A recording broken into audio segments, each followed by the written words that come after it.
partita con due elementi delle due squadre finaliste della Serie A2. Partiamo dagli sconfitti dell'atletismo, sconfitta in finale, ma com'è stata l'annata in A2 con questi tre gironi? Noi siamo nuovi e siamo arrivati in finale, quindi siamo molto contenti. Abbiamo cominciato quest'anno, ci hanno tenuti a battesimo loro la prima di campionato e abbiamo chiuso con loro, quindi proprio un cerchio perfetto, grandi complimenti a loro perché se lo meritano, un bellissimo gruppo e sono forti, nulla da dire. Grazie mille. E progetti per il futuro? Progetti per il futuro, giocarci un'altra finale, magari vincerla.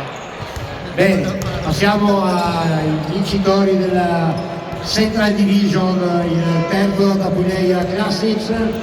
Vittoria, ritorno in A1 o prima volta in A1? No, che noi siamo 2 anni che giochiamo, quindi per noi è una novità, quindi adesso la 1, vedremo il prossimo anno come affrontarla.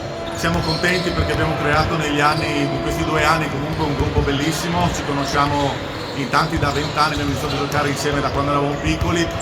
Oltretutto quest'anno sono 20 anni che alcuni di noi hanno vinto un campionato juniores, per noi era molto importante, un po' così, dopo 20 anni vincere ancora qualcos'altro. Ci ha fatto piacere giocare in finale contro di loro che durante l'anno ci hanno dato comunque filo gli unici che ci hanno battuto e quindi niente, bravi a loro, noi adesso andiamo a festeggiare. Anche noi siamo contenti che loro vanno in A1 così non ci sono.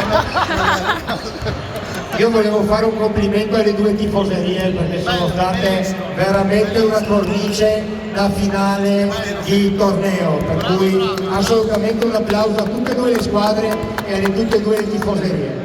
Grazie mille, complimenti a tutti, bravi.